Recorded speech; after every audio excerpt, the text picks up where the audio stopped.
Good evening, everyone.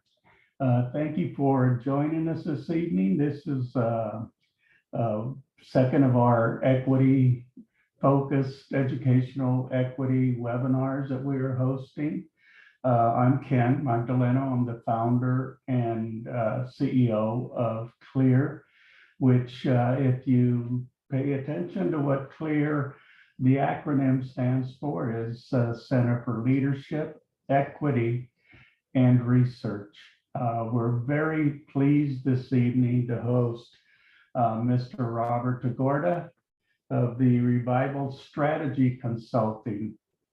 One of the things that Mr.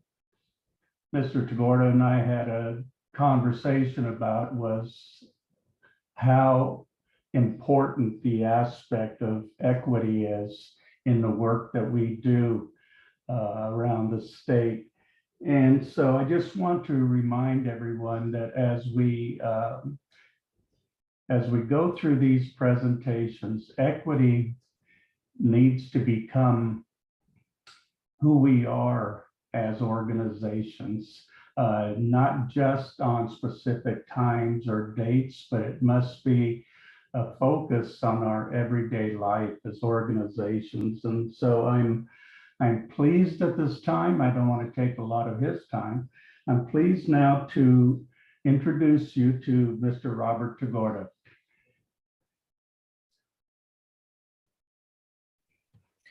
Thank you so much, Ken, and thank you to all of you who are in attendance for this webinar. I'm going to share my screen, but I'd like to remind all of those who are already in Zoom that this webinar is being recorded to fulfill a request from some members who aren't able to join us tonight, but still wanted to have access to the resources. And all of the standard Zoom norms apply. Naturally, we'll do our best to be as responsive to your needs as possible and to create the kind of community that we've come to expect from CLEAR events where we really get to engage and appreciate each other as educational leaders.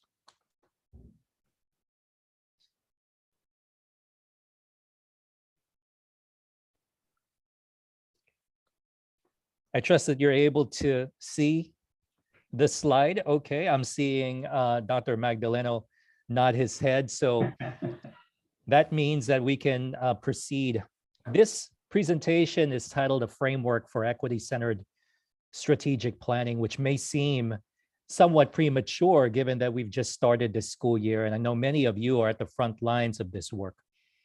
But as Ken said about being equity-centered, it has to be our day-to-day. It has to be what we commit to on an ongoing basis. And by the same token, if strategic planning is a methodical way by which we allocate resources, establish goals, and engage stakeholders in the work of our schools to support students, then strategic planning itself has to be an ongoing process, and strategic plans themselves have to be living documents. And it's particularly important at this juncture in our nation's history, and indeed throughout the world, given the fact that COVID-19 and the pandemic have made it so essential to be agile every step of the way.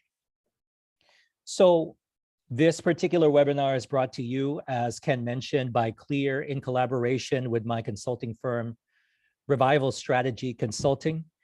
You could see our contact information here, and you can connect and follow us at these various media outlets. But I'd be remiss if I didn't spend a moment just to thank Ken, Luke, and Amy Callahan for facilitating this professional development webinar. And I also, above all, just want to take a moment, even though I can't see your faces on the screen, to pause and thank you for your participation in this webinar. I know that you are all so inundated with the work of being educational, equity-centered leaders. I know the kinds of commitments that you have, from morning to the evening, and the fact that you're taking the time to spend, an hour with us really speaks to your commitment to your own leadership growth, and also, above all, to your commitment to ensure that we promote equity in the work that we do collaboratively. So I want to thank you and appreciate you for being here with us today. In fact, before we begin, I just wanted to pause for a moment and put up a quick poll just to get to know who's in the room at the moment. And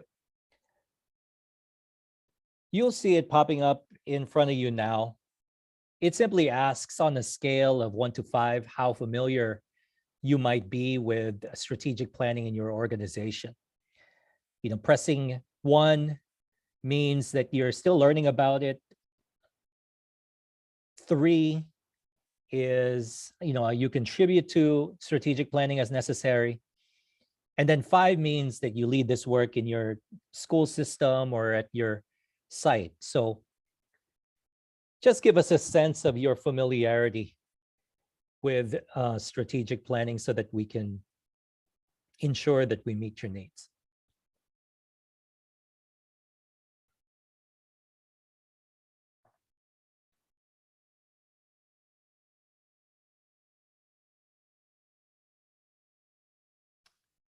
I'll give the group maybe just another 10 seconds to file in their rating in the event that they haven't already.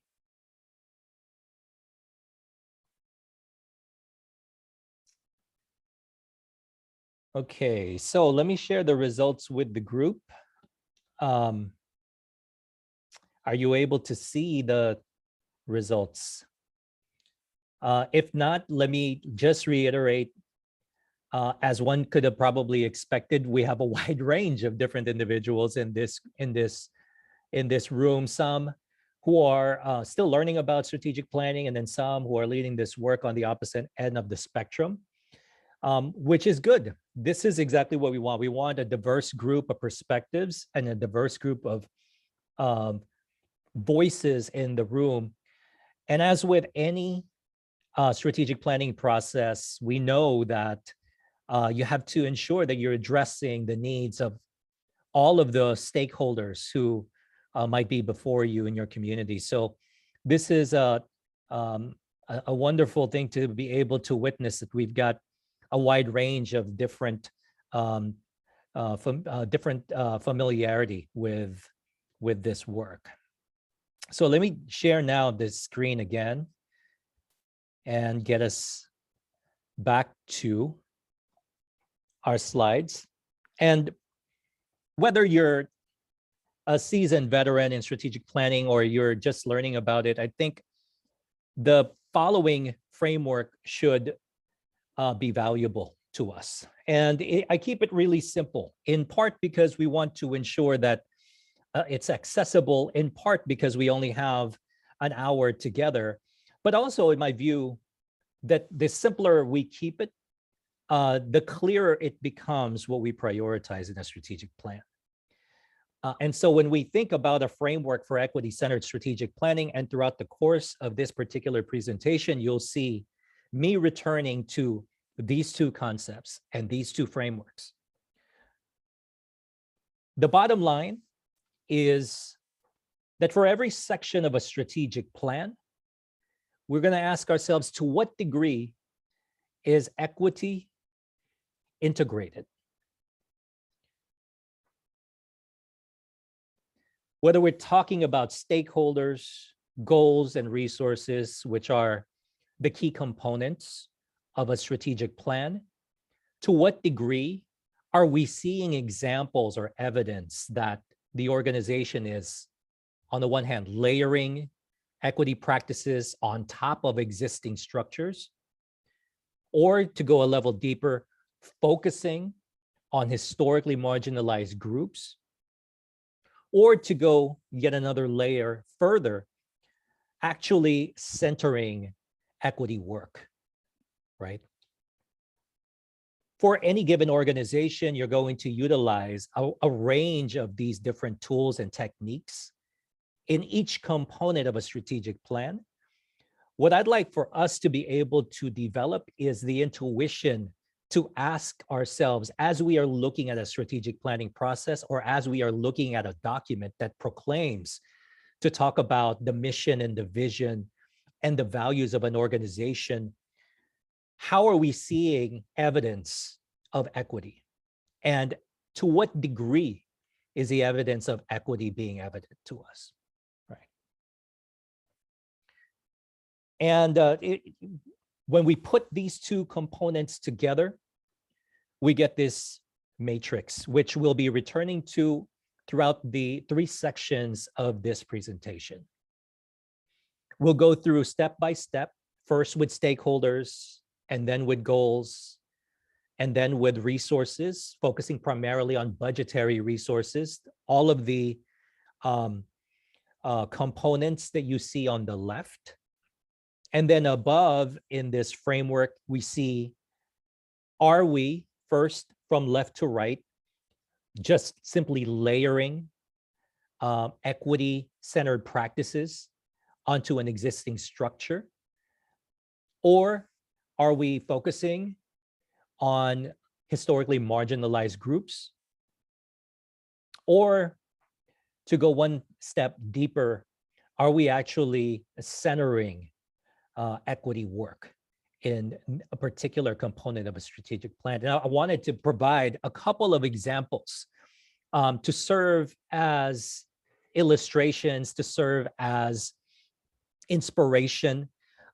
They're not necessarily endorsements of the quality of what the particular organizations, specifically school districts in California, that I've highlighted here, but I did want to highlight different ways that local educational agencies and educational organizations have sought to try to infuse equity within their strategic plans.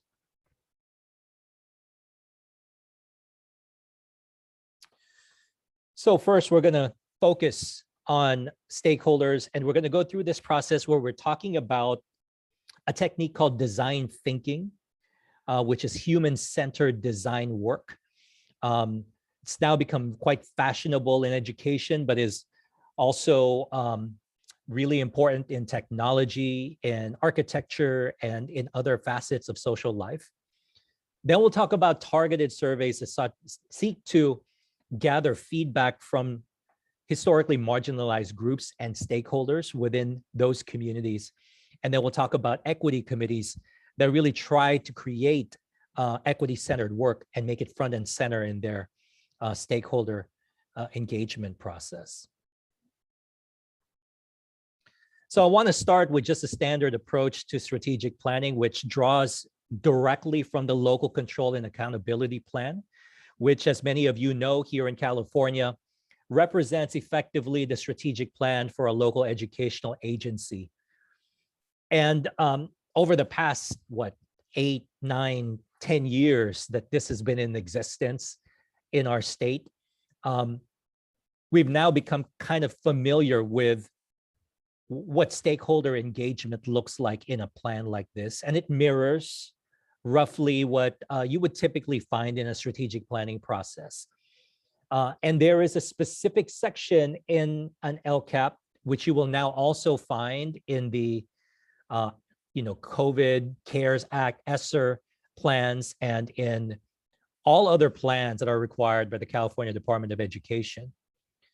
Different stakeholder groups that they name as either essential for engaging in a strategic planning process or must be consulted in order to be compliant with the law.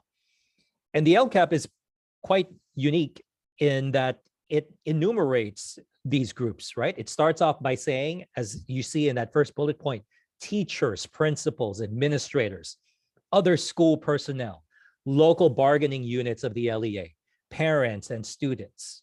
And then to go a level deeper amongst the parents, it specifically and explicitly states you have to consult parent advisory committee, typically a Title I type of committee, and if applicable to its English learner parent advisory committee, right? To ensure that the needs of our EL students are being met. And then to go another level deeper, there is a requirement that an LEA must also consult with a special education local plan area administrator or administrators, as the case might be for an LEA. This is something that whether you're at a school site or at a district, you should be familiar with, because they are typically the ones who will show up at board meetings to ensure that their voices are being heard, or as the case might be, required for consultation, whether we're talking about things that are at the curricular realm or something that is required by a school site council. And as someone who has, facilitated an LCAP process for 8 years, when I was executive director of equity, access, and college and career readiness at the Long Beach Unified School District, before I started my own consulting firm, these stakeholder groups have become sort of shorthand for someone in my position. But here's something that I want to point out to the group, right? Here you see this entire thing listed out, and there's only one mention of students. There's only one mention of students. And it's, to me, quite interesting because it's so easy to lose sight of our most important stakeholder. And I think it would behoove us, as we think about ensuring that we have an equity-centered strategic planning process and strategic plan, to ask ourselves, how authentically do we engage our students? To what degree are we ensuring that the voices of our students are being heard, that they're given the platform, that they are afforded the opportunity and indeed valued as contributors to the development of a strategic plan, that they are partners in a strategic planning process so that their own needs might be met through the whole process. And this is where I want to turn to design thinking, which in my view is crystallized by this statement from the Field Guide to Human-Centered Design. Quote, "Only by listening, thinking, building, and refining our way to an answer do we get something that will work for the people we're trying to serve." Design thinking is intended to start with who the ultimate user of a product or tool is, or the ultimate beneficiary of a service. In this case, when we're thinking about education, we are thinking about our students, and specifically those who have historically been under-resourced and underrepresented. We must ask ourselves, how are we ensuring that their needs and their voices are at the core of our strategic planning process? And what ways are we able to understand and unpack the degree to which they are being elevated to that status? Here's some sobering statistics when you think about the Cal SCHLS survey, the Healthy Kids survey, and a variety of other social emotional learning / school culture climate surveys that our districts administer throughout the state, somewhat in part to fulfill the requirements of our LCAP, but also to try to understand the perspectives of our students, our parents, and our staff. And here, when we look at the questions that amount to opportunities for meaningful participation in our California schools between 2017 and 2019, you look at the 7th grade results, and only 30% of them gave a favorable response. As you get up higher in grades, 9th grade, 11th grade, continuation school students, the numbers actually drop in terms of students who are actually now getting closer to adulthood, feeling like they are meaningfully participating and involved and have the opportunity to express their voices at their school site or in their district. So just to boil it down, right? For any group of students, less than a third of them feel that they are meaningfully able to participate in something like a strategic planning process. And for African American, Latino or Latina students, and American Indian students, those rates drop even lower. So we should ask ourselves, if we want to create an equity-centered strategic plan, how are we taking steps to ensure that these numbers get reversed, right? That more than just a third of our students, and they are likely the ones who benefit tremendously from the hierarchy as it currently exists. How are we engaging them in this process and truly making them collaborators in the strategic plans that are ultimately going to affect them? One way to think about it is this framework, which I find so useful, and I'd like to impart it upon the group. It comes from 1992, and it's called Hart's Ladder of Participation. And you can see within these 8 rungs of this ladder, the degrees of participation or lack thereof for young people, right? When you're at the bottom rung, you're either manipulating, treating young people as decoration, or tokenizing their participation. But then as you ascend up this ladder, you truly uplift their lived experiences and allow them to be informed first and foremost, and then to be consulted, and then to share in decision making, and then to allow young people to lead and initiate action, and then ultimately truly collaborate with our students in a shared decision-making process that's not just one-off, but is actually ongoing. That it occurs not just when we need a rubber stamp from our student board member, but that they are actually being part of a process from beginning to end. Let's ask ourselves, right, to what degree, when we look at a strategic planning process, are we ascending up Hart's ladder of participation for young people?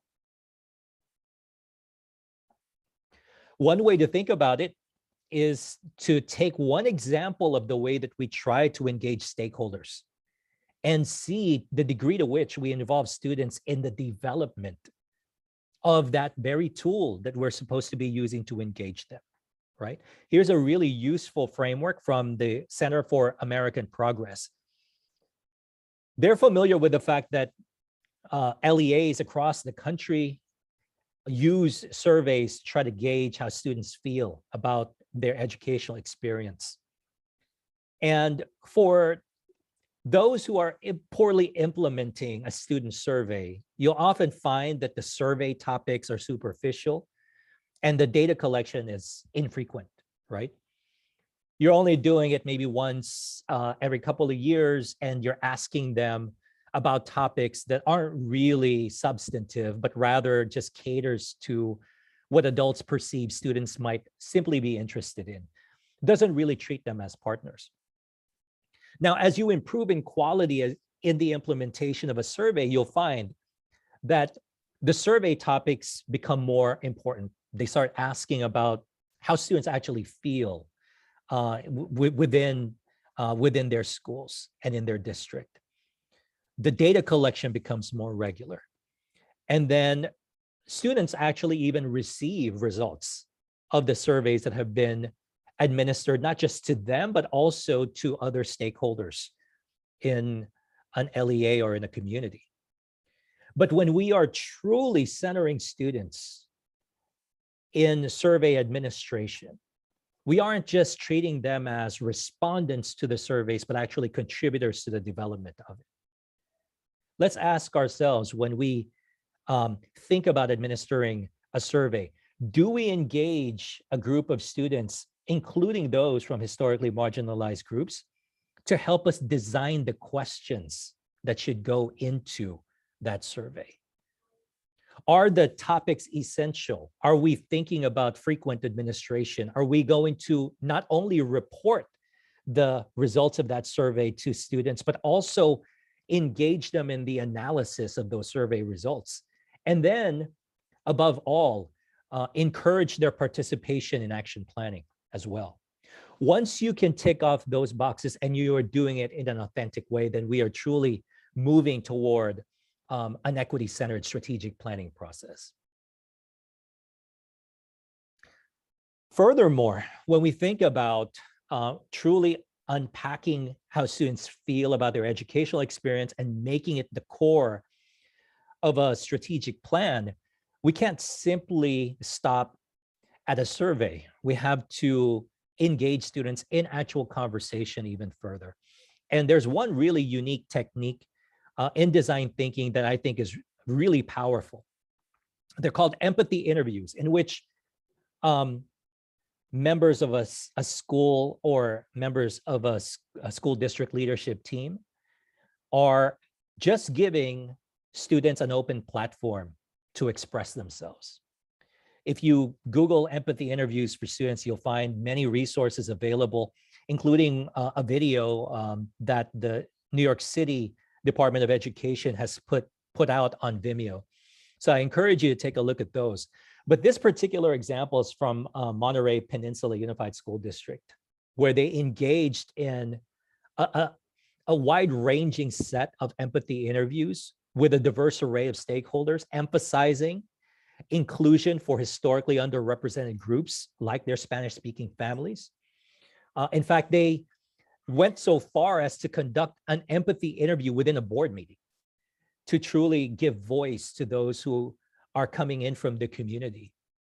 And then they took all of the results of this empathy interview process and analyzed the feedback collaboratively with students, staff, and other stakeholder groups, and facilitated a co-creation process. And you'll see here an example of a summary of what the students provided in terms of feedback, which they then use for strategic planning purposes. And I'll draw your attention to the lower right corner, where it states students can sense the difference between getting through tasks versus authentically learning things, right?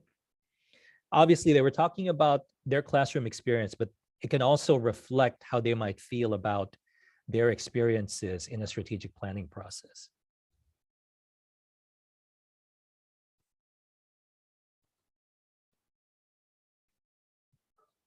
Another example.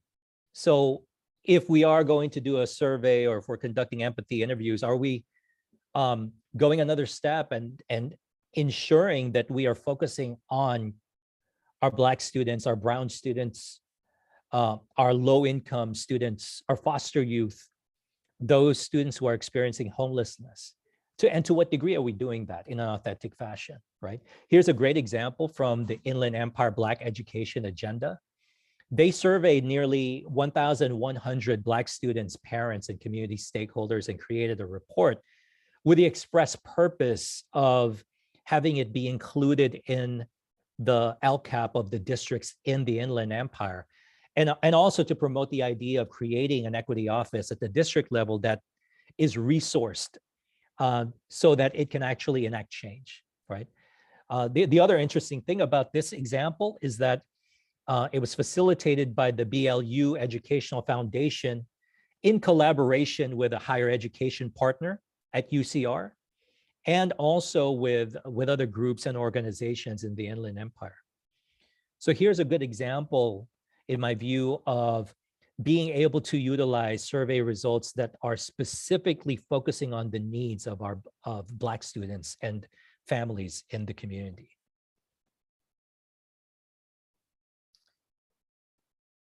And then lastly, here's an example of an equity-focused process of collecting information from stakeholders, right? Equity committees. At Culver City Unified School District, they established an equity advisory committee in 2016. And then 4 years later, through a year-long process that was facilitated by a consultant, they created an equity, social justice, and inclusion plan. And one of the board members, Kelly Kent, wrote a piece in the Dare to Imagine website that talked about one of the most compelling aspects of the current committee's work being the integral role played by students. And I point this out because, as you can see, it was a multi-year process by which they sought to engage students, and it culminated in some action, right? You'll see here some samples of what that looks like, including secondary students in engagement focus groups to ensure meaningful connections with curriculum, inform discipline policies, student organizations, and grading, and hear student voice. And then they even have an action item in there that emphasizes the importance of adding student voice into administrative decision-making, including at the board level and at the curriculum committees. Notice how specific and how detailed these simple action items are. It is clearly a culmination of a long period of time in which they were planning together as a community. And it was specifically centering the voices of students, not just in the document, but also in the ongoing structures that are going to be responsible for implementing the plan.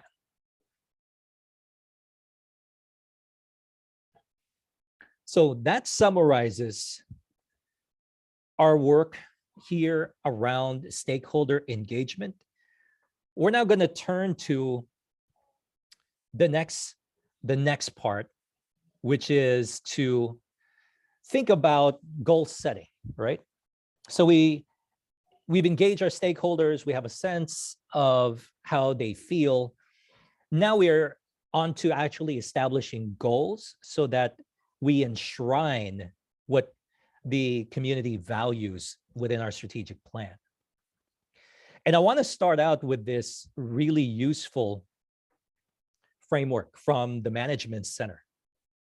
Many of you might be familiar with the standard goal setting framework called SMART goals, right? SMART being an acronym for strategic or specific, measurable, ambitious or attainable, realistic, and time-bound goals. What you notice in that kind of framework is that it doesn't really center equity. So the Management Center proposes that we dispatch of the SMART goal and instead adopt the SMARTY goal, with the I and the E signifying inclusive and equitable. So that we're not simply looking at the degree to which we can attain a goal and whether it is reasonable and whether it reflects what we want to do from a performance standpoint. Rather, it goes beyond that and also asks to what degree a specific goal is inclusive and centering equity. Here's one example. And this comes from the Collaborative for Academic, Social, and Emotional Learning, or CASEL group, right? To the left, you'll see a standard goal. And this is a very familiar one for many of us who have set goals before, right? We will recruit a 6+ member social emotional learning team by September 30. It will meet every 3 weeks between October 1 and June 15 and maintain a record of meetings and action steps. That kind of standard goal enshrines the SMART framework. The Management Center and CASEL would propose an equity-centered approach that uses the SMART-T framework. And you'll notice that the I and the E are reflected in the bolded text, so that we're not just looking at recruiting a 6+ member SEL team, but that we are specifically focusing on them having representatives from core stakeholder groups. And furthermore, we're not just explaining how frequently they're going to meet. We are going to ensure through this goal that the full team, defined as at least 6 members being present, are engaging in the work of this SEL initiative. So notice, just with those 2 clauses, you're going from a goal that is simply SMART or standard to one that now starts to nudge you toward equity.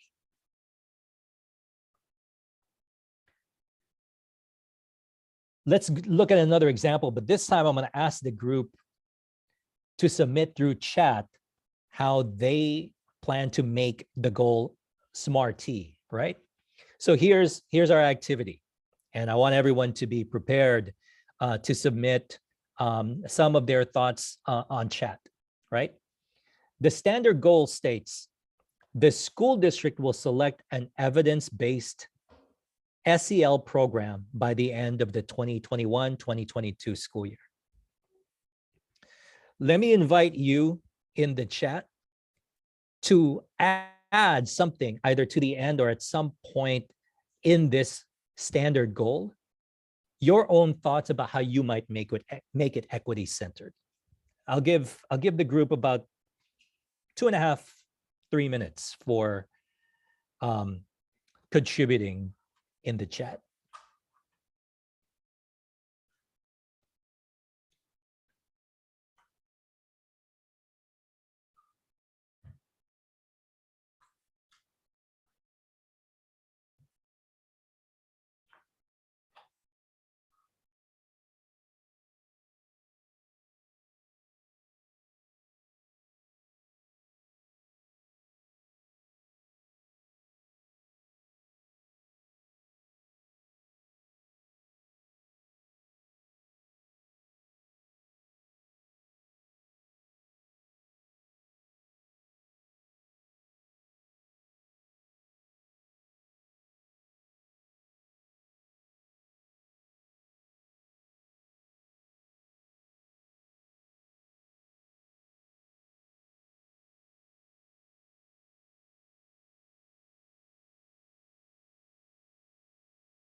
See Marvin Baker making a contribution in the chat. I'll give others, maybe another 45 seconds to contribute their own thoughts as well.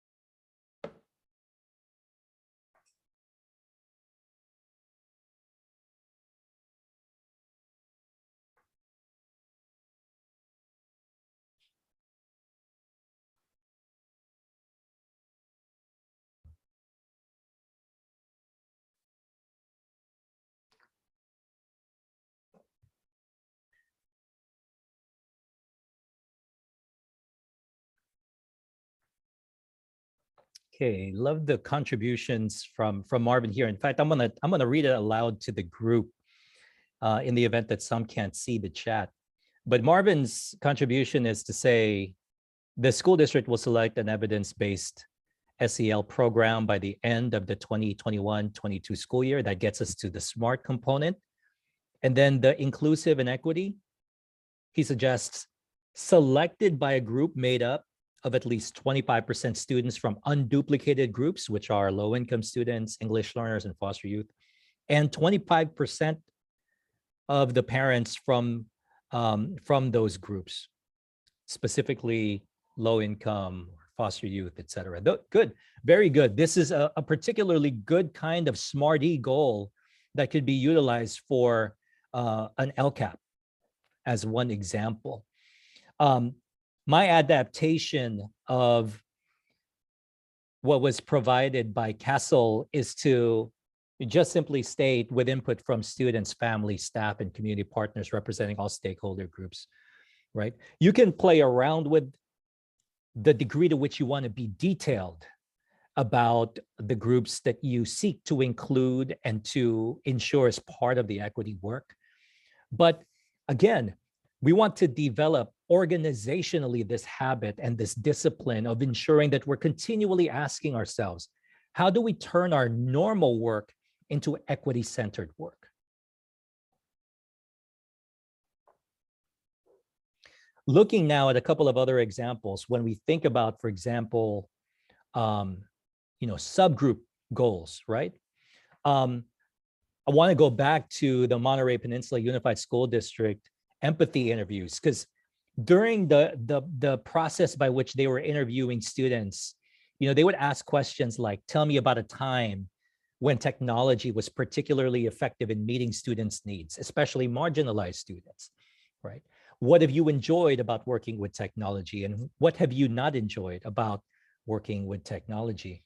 And when you look at their math goals in their local control and accountability plan for this current school year, you'll see this specific goal: the percentage of fifth grade students meeting standards on the iReady diagnostic, specifically Latinx 50%, Black 60%, and so on, right? You could see that direct connection between the feedback that they had collected through the empathy interview process and how it got folded into this particular math goal that also had a component related to technology. So that's one way of kind of approaching the development of subgroup goals, which are required by and large by the LCAP, but some obviously are better than others. And so we want to be very deliberate about how we set these goals to ensure that equity is being centered in them. And then lastly, in this section, thinking about equity goals, here's a great example, in my view, from Elk Grove Unified School District. They have specific metrics that they're developing around culturally responsive curricula and instruction. So from top to bottom, the percentage of subjects or curricular materials that are reflective of race, culture, or ethnicity of students.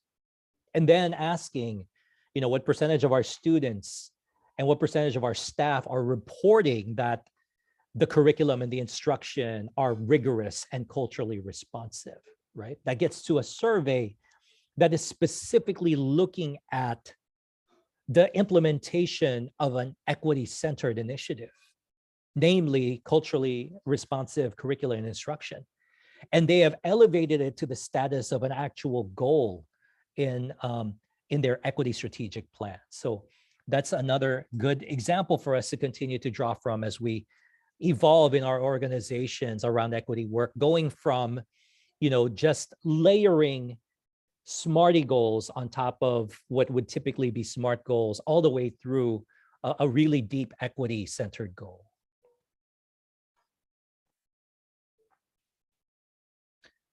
Now on to our last section, which involves our resources and particularly budgets. We'll talk about braiding funds, participatory budgets, and equity initiatives, then wrap up this webinar.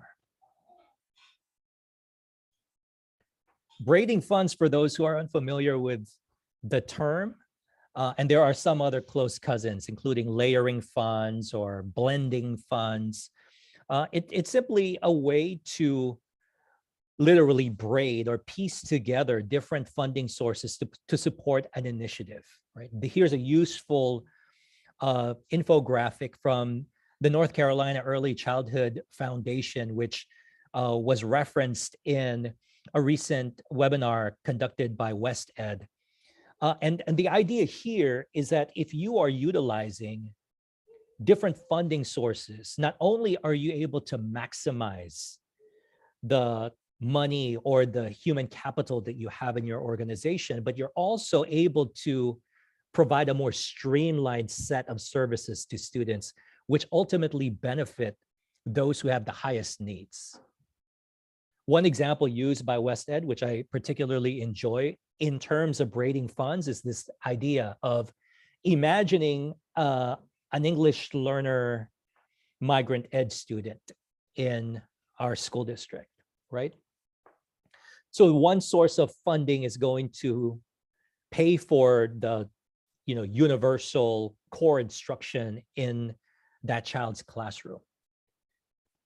Then you might have an intervention specialist who is funded in part by EL funds and funded in part by migrant ed funds. And they've been trained and they provide a push-in intervention to that students and to other comparable students in that classroom.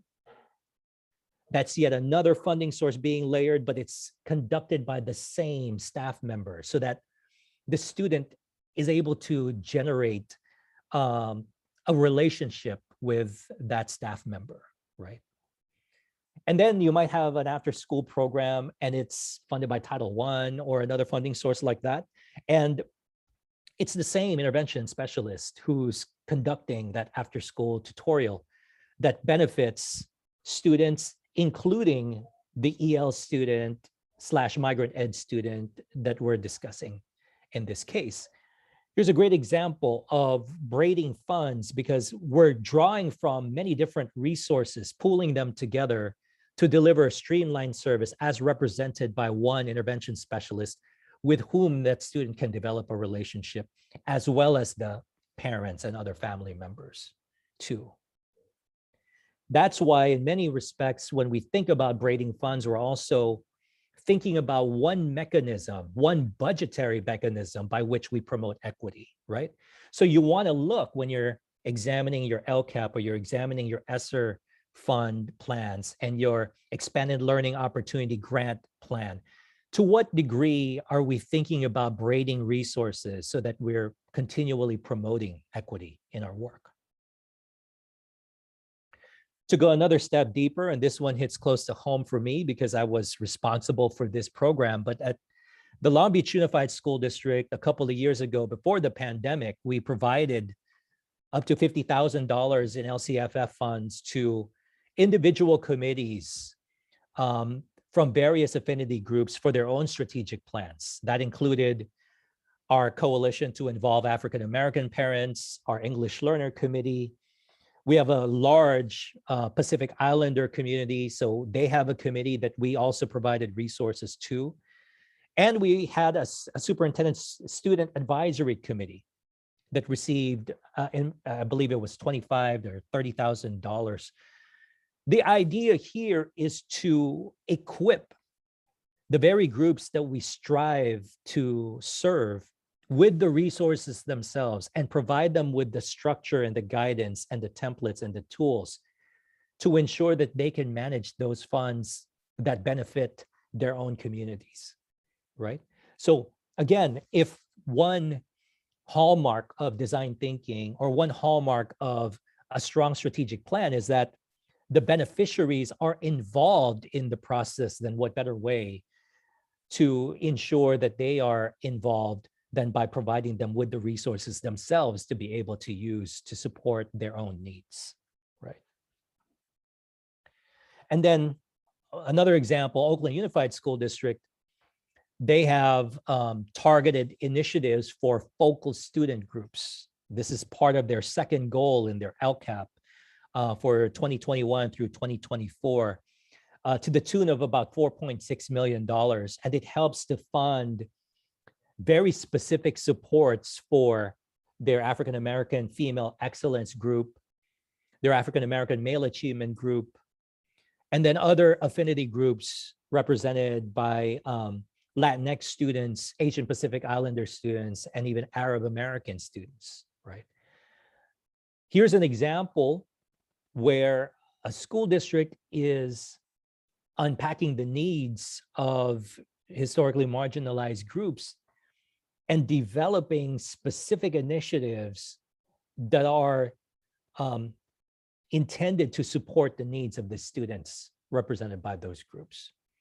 It's tangential to the example that I've given you from Long Beach, where the groups were given resources, but theoretically they could have used those resources in ways that benefited all students and not just their own particular group of students. But in Oakland Unified's example, even if those groups themselves are not engaging in participatory budgeting, the ultimate outcomes, the targeted initiatives for focal student groups, are intended to dedicate resources specifically to groups that need additional support for equity.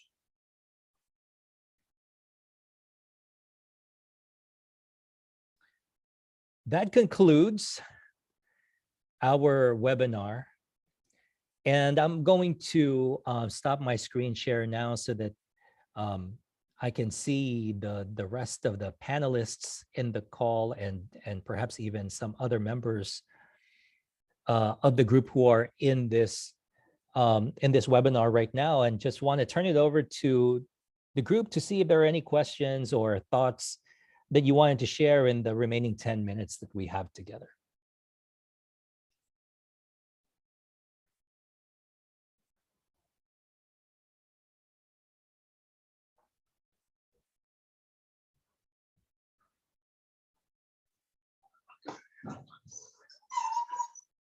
Robert?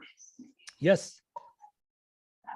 Yeah, and I'm not asking a question. I just want to say how much I enjoyed this. This is Ken, by the way. How much I enjoyed it. And what really stood out to me as someone who has been working with the area, specifically with the area of equity for so many years, is how you provided such great examples of the work and how it's taking place, where it's taking place. I think that was absolutely really very, very valuable. And your focus on students reminded me of the importance of inclusion. And I love your smarty. You know, I've been called that a few times myself, but I love the fact that you included the I and the E, the inclusion and the equity. So thank you very much. I enjoyed that very much. Thank you, Ken. You know, one thing I'm hoping that the group is able to walk away with is the fact that we can systematically look at ways of infusing equity in our work, right? It obviously it comes from the heart for those of us who are very passionate about this work. But to be truly effective and to perform at a high level on behalf of the students that we aim to serve, I think it's really crucial to lead in systematic fashion. And that includes the way that we administer our strategic planning processes, whether we're talking about the LCAP or the ESSER planning process or a Title I, federal addendum, whatever the case might be, there are systematic ways that we can utilize so that we don't leave it to accident, but that we are actually deliberate and by design aiming to promote equity with the work that we're doing.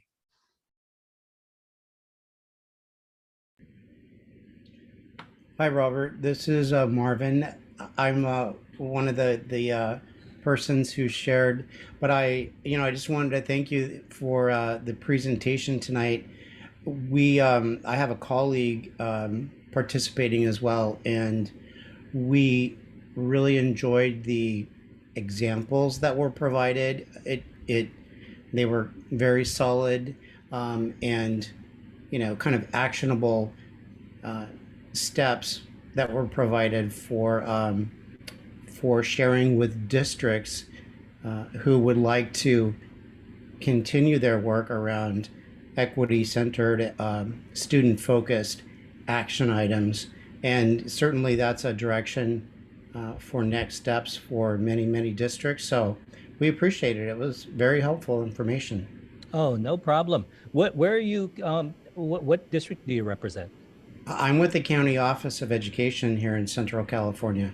Oh, Yeah. fantastic. Fantastic. So, one of the aims for me in this particular webinar was to focus on California specific examples that hit close to home for all of us, but also there are so many other resources available from other schools and school districts throughout the country.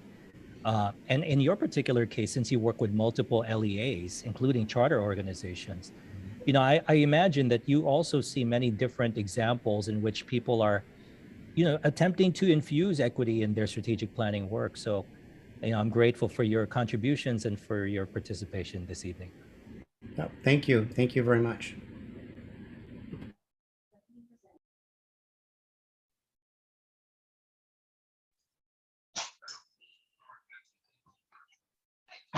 I don't know if we have any further questions. I see Dr. Flores' hand up. Dr. Oh, Flores, yes, it you is. you ready? Oh, wonderful. I was wondering if this was going to work. I just want to say that I really enjoyed your presentation because as part of CLEAR, the Center for Leadership, Equity, and Research, we really believe that equity without action is not equity. And so, you know, you've presented a way of thinking and a way of bringing about institutional change. And so, you know, I think that is really where the rubber meets the road when we talk about equity and inclusion. You know, it has to be an action. It has to be collaborative. It has to involve all stakeholders. So I really appreciated how you, instead of student engagement being an afterthought, it's at the forefront, you know, and so it just, you know, I would be interested to learn more about how other districts have strategically implemented the process that you described. Thank you so much for that. Obviously, having served in a district myself, especially during these times, I know it's so difficult for strategic planners or district leaders to engage in this kind of work right now because they're so focused on the urgent needs of just keeping students safe. But I think there are ways to develop these good habits and traits. For one, you know, we have to think about the long-term work, right? So yes, right now, everyone is trying to put together their ESSER 3 plans to submit by the end of October. But even if it's an incomplete plan, if you will, you know, because people are feeling all this pressure to just get it done and to have a compliant plan, there are still ways for them to build into those plans techniques or frameworks that will serve them well over the long haul. So that's something that I would definitely advise LEAs. The other is that, you know, there are so many different ways to engage students. You know, one of the really neat design thinking techniques that I also discovered was shadowing a student for a day, right? How many times do we see a superintendent, for example, shadowing a student who isn't the, you know, school board member or who isn't the ASB president or who isn't in the on the football team or who isn't in the marching band, right? But someone who is a normal kid who's trying to do his or her best to do well in school and truly try to get to the core of what that student is experiencing in the classroom. And it's particularly timely in my view, because with all of the work that's currently ongoing in districts trying to promote anti-bias training and culturally responsive instruction and curricula, maybe we need to see it from the perspective of a kid and we need to be in those classrooms. Thank you. Thank you.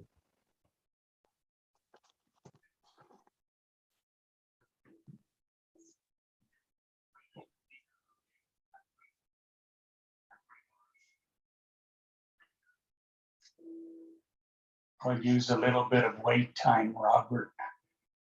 See if we have any final questions.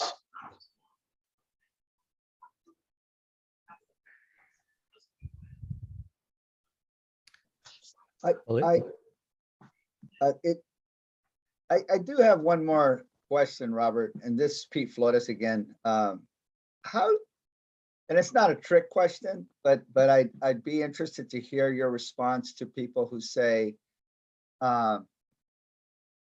right now we don't have time for this, or my priority is just focusing on student safety. And I understand all that, but I really believe that equity and access and inclusion is a priority. How would you respond to it? I'll say first and foremost, while we have to continue to tend to the needs of our students and our staff, and everyone is trying to adhere to the COVID protocols, and we're just staying in school, right? That's sort of the mantra. At some point or another, there's going to be a reckoning for us. At some point or another, we're going to need to look at the data. At some point or another, we're going to need to expend these resources. This is an unprecedented infusion of money from the federal government. It's never happened before. The $190 million we've received from the Biden administration through the COVID relief funds amounts to something like 17% of federal, state, and local funds combined on an annual basis. This is something that we've never seen in our country before. And yes, we're still in the midst of a pandemic, but my goodness, we have such an opportunity here to really promote equity and to do right by our students.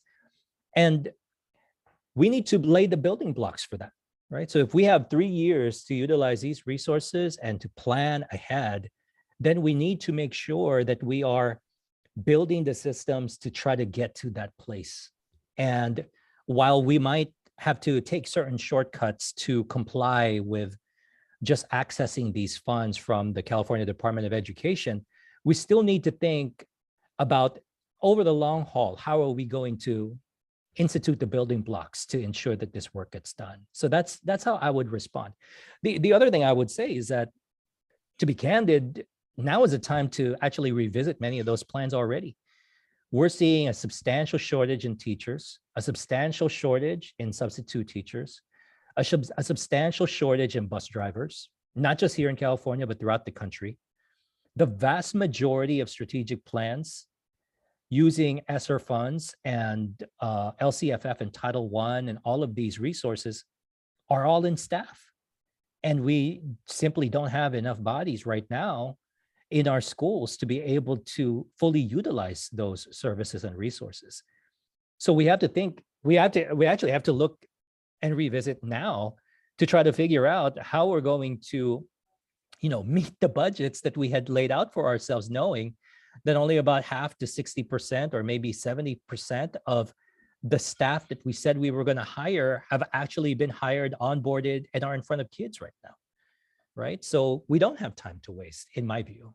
That was the crux of my EdSource article from a couple of weeks back, where I made this case that it really is so crucial for us to revisit these plans, even though I fully concede that it is extenuating circumstances for our leaders.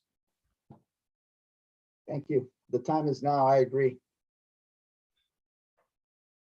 Thank you. And to the rest of the group, if there are any other questions, please feel free to connect with me. Revivalstrategy.com is the website for my consulting firm. You'll find a contact form there if you want to email me. I'm also available on LinkedIn and on Twitter. So at any given point in time, please feel free to touch base with me, and I'm happy to support your organizations. Ken, Luke, let me turn it back to you now. Yeah, thank you so much, Robert. This has been very enjoyable and also quite interesting. And again, it's a reminder of how important equity is and should be to all of us. Thank you again, and good night, everyone. Remember, this has been recorded, so we should have a link on our website here soon. Take care. Bye-bye.